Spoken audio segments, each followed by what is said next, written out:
어제였죠. 26일에 김문수 노동부 장관 후보자 청문회가 열렸습니다. 그런데 이제 과거의 문제적 발언들을 전혀 바꾸지 않아서 논란이 좀 되면서 이제 막판에 파행이 됐는데, 뭐 예를 들면 박근혜 전 대통령 탄핵과 관련해서는 탄핵 자체가 잘못됐다, 역사적으로 재평가될 것이다, 뭐 이런 발언을 하기도 했고요. 또 제주 4.3 사건 관련해서는 이건 명백한 남로당의 폭동이다, 이런 발언을 해서 좀 논란이 됐는데 어떻게 보셨나요? 글쎄 뭐 그럴 줄 알았어요. 그러셨군요. 이분 원래 좀 개성이 좀 그렇습니다. 네. 자기가 했던 말 취소하는 사람이 아니에요. 그리고 이제 젊을 때 노동운동을 굉장히 세게 했죠. 처음에 학생운동하다 노동운동. 실제로 노동자로 살았습니다. 지금 사모님하고도 이제 그렇게 결혼을 했고. 그랬군요. 그다음에 구속이 돼서 그 과정에서 고문도 굉장히 심하게 받았어요. 네. 서울대 이른바 학출이라고 하죠.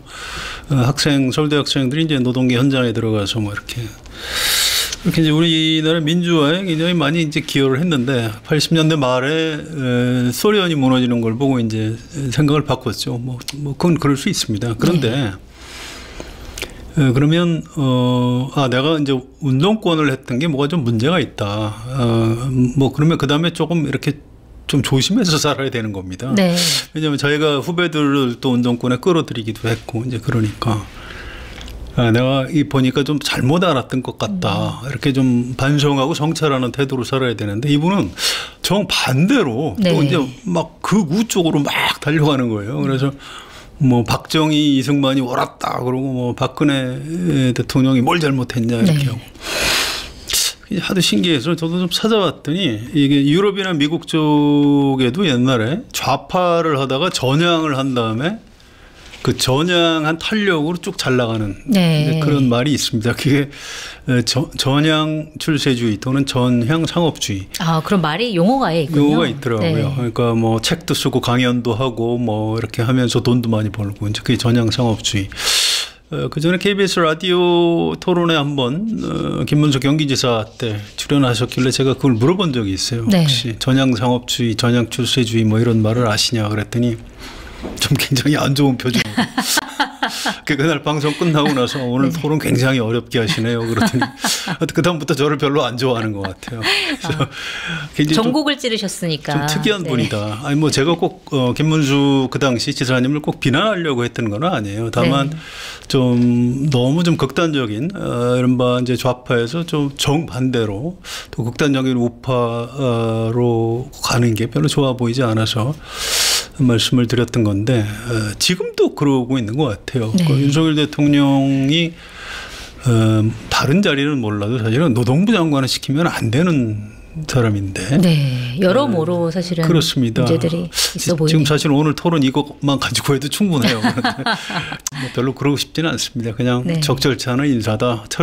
철회했으면 좋겠는데 윤석열 대통령의 고집상 철회할 것 같지도 않고요. 또 김문수 후보자 또 특이한 사람이라 사퇴할 것 같지도 않습니다. 청문회 보니까 심지어 뭐 여당 의원들 중에서도 뭐 사과를 하는 게 낫지 않겠냐, 과거 발언 뭐 이런 얘기를 할 정도로 사과할 뿐이 아닙니다. 기대하지 마십시오. 그렇군요. 알겠습니다. 자, 그리고 어제 굉장히 또 이슈가 됐던 뉴스가 이거였습니다. 방송통신위원회가 최근에 그러니까 이진숙 방통위원장이 취임한 직후에 2인 체제 속에서 방송문화진흥회 이사 선임을 강행을 했는데 이 선임의 효력을 법원이 정지했습니다. 어제 그 결과가 나왔는데 이거에 대해서 좀 어떻게 평가하세요? 그러니까 사필 규정이라고 봐야 되고요. 이게 이제 윤석열 대통령하고 현 정권에서 좀 법대로 하자 이렇게 무리하게 밀어붙이다가 이제 제동이 걸린 거죠. 이게 여야 간의 어떤 정치적 타협, 정책적 타협 을 통해서 풀었어야 되는 문제입니다. 이게 우원식 국회의장이 이 방송과 관련한 중재안을 냈거든요. 그런데 이걸 용산 대통령실에서 걷어찼습니다. 그리고 이제 법대로 하자. 법대로 하다가 발목이 걸려서 지금 넘어져서 코피가 터져서 지금 피를 질질 흘리고 있는 이런 모양새죠. 이게 참 답답하고요. 이제 이렇게 되면 앞으로 이진숙 위원장 탄핵 소추 결과 탄핵 심판 결과가 나올 때까지 이 방통위가 사실상 이제 멈춰버리는 이런 상태가 계속될 수밖에 없습니다. 이건 윤석열 대통령하고 이재명 대표 또는 이재명 대표와 한동훈 대표 이런 분들이 만나서 좀 고위급 정치회담을 통해서 좀 해결책 정치적으로 좀 풀어야 된다는 말씀이죠. 마련할 수밖에 없다 이렇게 생각합니다. 이런 식으로 국가의 중대사를 자꾸 법대로 하자. 이렇게 하면 이런 꼴이 나는 겁니다. 네. 좀 교훈을 얻었으면 좋겠습니다. 네. 이번에 보니까 이진숙 위원장 탄핵 심판에도 이번 결과가 좀 적용될 가능성이 있다 이런 분석이 나오던데. 한번 좀 두고 봐야 되고요. 헌법재판소에서 탄핵 심판은 또 다른 논리가 작동을 합니다. 그래서 지금 이걸 가지고 탄핵이 인용이 될 것이다. 이렇게 예단하기 어렵고요. 네. 또 이번 법원의 결정이 가처분 결정입니다. 이제 이 본안 소송이 또 어떻게 나올지는 또 약간 또 별개의 문제입니다. 네. 조금 신중하게 보는 게 옳을 것 같습니다. 네, 알겠습니다. 자, 그러면 이번에는 이제 윤석열 대통령이 이제 곧 이번 주 중에 국정 브리핑을 연다고 하는데 요 얘기를 좀 나눠보도록 하겠습니다. 자, 이번 국정 브리핑에서는 연금, 의료, 교육, 노동 이렇게 4개의 개혁에 저출생 대응을 더해서 4+1 개혁의 추진 성과를 설명한다 이런 보도가 나왔는데 또 이번에 언론 질의응답도 하기로 했고요. 일단 지금 윤석열 대통령의 지지율이 한 30% 초반대에 머물러서 이제 올라가지 않고 있는 상황인데 지금 이 시점에서 브리핑을 여는 이유 뭐라고 보세요? 글쎄요, 어떤 여론조사는 20%대도 나오더라고요. 굉장히 낮은 거죠. 네. 근데 이게 아무것도 안 하는 것보다 뭔가 이제 하는 척이라도 해야 되니까 하는 것 아닌가. 네. 이렇게 보여요. 이게 제가 너무 야박하게 평가한다고 생각 안 했으면 좋겠습니다. 왜냐하면 이제 하겠다는 게 연금, 교육, 노동 이걸 이제 3대 개혁이라고 하고요. 네. 거기에 의료를 얹어서 이제 4대 개혁이라고 하고 지금 또 한 가지가 저출생 네. 대책이죠. 이렇게 해서 이걸 4+1 뭐 이렇게 표현하는데 이걸 이렇게 해서 뭐 이런 내용으로 해야 된다. 이걸 지금 몰라서 못 하는 건가요? 그게 아니고 네. 이게 굉장히 복잡한 문제입니다. 이해관계가 막 부닥치고.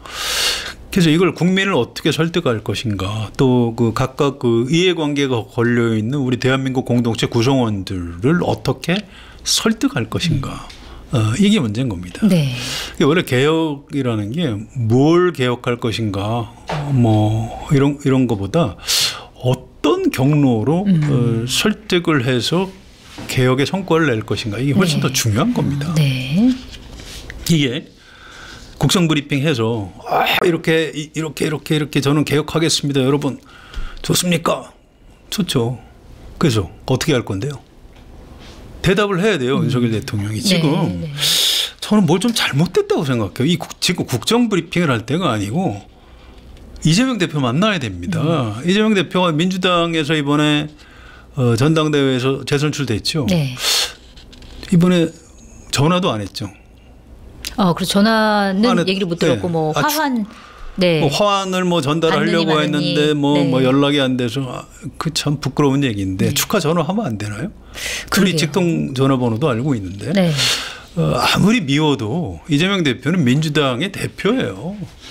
그러면 국회에서 앞으로 도움을 받지 않으면 이른바 4대 개혁, 4+1 개혁 성과를 낼 수가 없는 겁니다. 그래서 저는 이번 뭐 국정 브리핑을 뭐 안 하는 것보다는 하는 게 좀 낫긴 하겠습니다만 지금 이걸 할 땐가 이거보다는 야당을 어떻게 좀 설득할 것인가, 또 이거 사실 국회 안에서 이 여야 간에 이 안을 내놓고 네. 얘기를 하는 게 맞거든요. 지금 네. 물론 정부안을 내놓는다, 이제 이것도 좋은 얘기긴 한데 이게 이렇게 해서 과연 개혁 성과를 낼 수 있을까 좀 걱정되는 부분이 많이 있습니다. 네.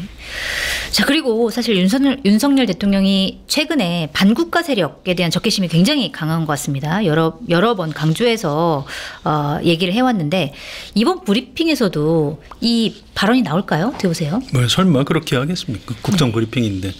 근데 이제 기자들 질문을 받는다고 했죠. 네. 제가 혹시 현장에 있으면 이렇게 물어보고 싶어요. 어떻게 해요? 4+1 개혁이 잘 안 되는 게 반국가 세력 때문입니까?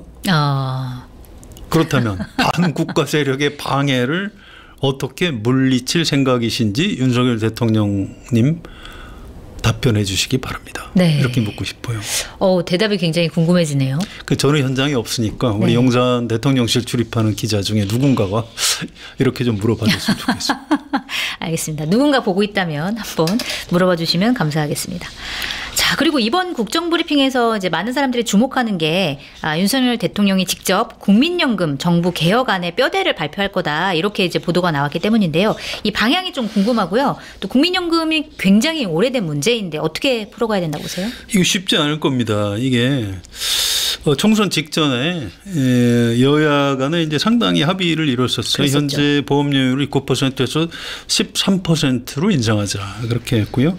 소득 대체율을 42, 43, 45 뭐 어떻게 할까 막 논쟁을 벌이다가 국민의힘 쪽에서 44% 이렇게 얘기를 하니까 이재명 대표가 그렇게 합시다라고 받아들였어요. 네. 그래서 일단 구조개혁은 어려우니까 모수개혁부터 합의를 하자 이렇게 했고 심지어 조선일보도 이거 해야 된다. 네. 이렇게 사설 쓰고 기사를 쓰고 이렇게 해서 찬성을 했습니다. 그런데 이재명 대표한테 이 주도권을 넘겨주기가 싫었던 것 같아요. 국민의힘에서 윤석열 대통령이. 윤석열 대통령이요. 윤석열 대통령이 거절했습니다. 네. 그래놓고 지금 총선 참패한 다음에 정부안 발표하겠다. 참 굉장히 좀 궁금해요. 어떤 내용으로 내놓을지. 사실 그때 받는다고 했을 때 합의를 해서 뭔가가 해결이 됐으면 좋았을 텐데. 그때 일단 모수개혁이라도 그렇게 합의를 했으면 이제 총선 이후에는 구조개혁을 시작하면 되는 거죠. 그런데 지금 처음부터 다시 해야 되고요. 최근에 언론에 나오는 걸 보면 젊은 사람은 좀 덜 내는 그런 국민연금 개혁안을 발표할 것이다. 이런 보도가 나오고 있는데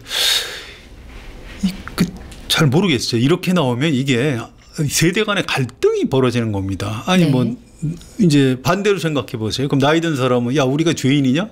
더 많이 내냐? 아니 왜 우리만 더 돈을 많이 내라고 그래? 이제 이렇게 되는 겁니다. 이거 참 쉽지 않은 겁니다. 이게 구체적인 내용은 윤석열 대통령이 이제 어떻게 제안할지 내용을 좀 들어봐야 얘기를 할 수 있을 것 같습니다. 네, 알겠습니다. 자, 그리고 이제 국정브리핑에 여러 가지 이제 질의응답이 나올 텐데 그 중에서도 김건희 여사 명품백 수수 관련해서 또 질문이 분명히 나올 것 같긴 합니다. 최근에 검찰이 무혐의로 결론을 내렸고 이원석 검찰총장이 수사심의위원회를 소집을 했습니다. 그리고 이원석 총장 퇴임 전까지 이제 결론을 내겠다 이렇게 얘기를 했는데 이 질문 나오면 대통령이 뭐라고 여기서 대답을 할 텐데 뭐 어떤 입장을 내놓을까요? 어떻게 보세요? 글쎄요. 기자가 물어봐도 뭐 영혼 없는 답변을 하겠죠. 글쎄요.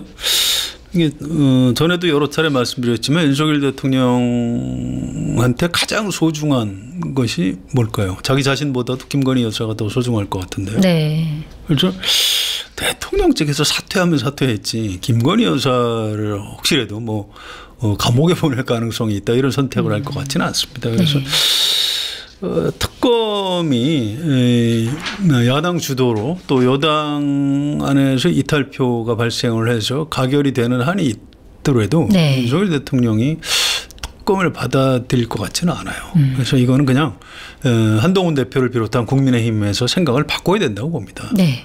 특검을 하는 수밖에 없습니다. 특검을 하는 방식으로 대통령을 설득하기보다는 그렇습니다. 일단 특검으로 밀어붙이는 이건 방식으로. 밀어붙여서 이거는 윤석열 대통령과 대한민국을 좀 구해낼 필요가 있는 거죠.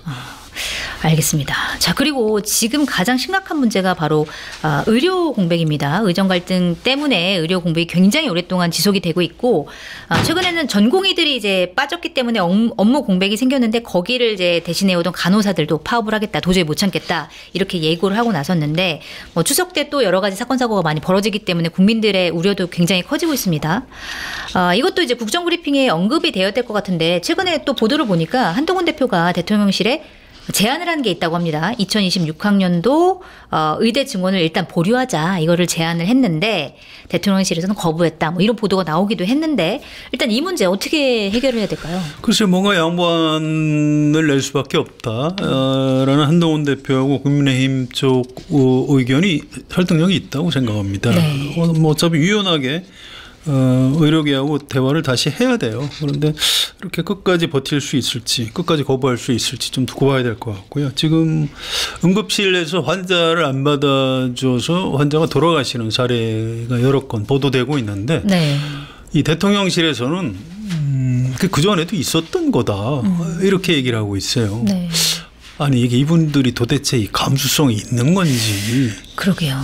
이 정부적 판단 능력이 있는 건지 없는 건지 좀 굉장히 좀 의심스러워요. 이게 좀 큰일 날 얘기입니다. 이게 잘못하면 여기서 이제 이런 비슷한 사고 몇 건 더 나면 윤석열 대통령 지지율이 10% 떨어질 수도 있는 겁니다. 네. 이거 또 대통령 물러가라 이렇게 사퇴 여론이 나올 수도 있고요. 그렇게 되면 야당이 탄핵을 할 수도 있는 겁니다. 이거 윤석열 대통령하고 용산 대통령실에서 좀 정신 바짝 차려야 될 문제고요. 굉장히 지금 어떤 그 한계선을 향해서 치닫고 있습니다. 한동훈 대표하고 국민의힘 어떤 제안을 좀 적극적으로 받아들여서 네. 좀 대안을 내놓는 것이 옳다고 생각을 합니다. 네, 알겠습니다. 자, 말씀하신 대로 뭐 의료 공백 이 문제가 해결되지 않으면 더 지지율이 떨어질 거라고 말씀하셨는데 국정브리핑 통해서 사실 지지율을 끌어올려야 될 텐데 그렇게 하려면 국정브리핑 방향을 이런 쪽으로 좀 잡아야 된다 이렇게 조언을 좀 해주신다면?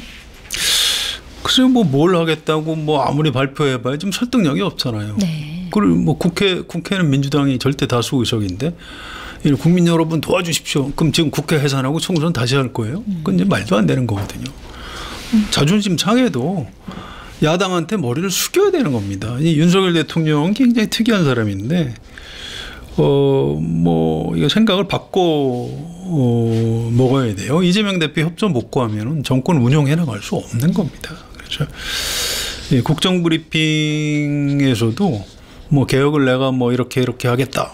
이것만 설명을 할 게 아니고 이걸 해내기 위해서 야당, 민주당하고 어떻게 좀 그 대화를 하겠다. 네. 이런 얘기를 반드시 포함시켜야 된다고 생각을 합니다. 네, 알겠습니다. 그 이후엔 또 영수회담, 이재명 대표를 만나는 약간 여러 가지를 행동을 좀 해야 되겠네요. 그렇습니다. 하시는 것에 따르면.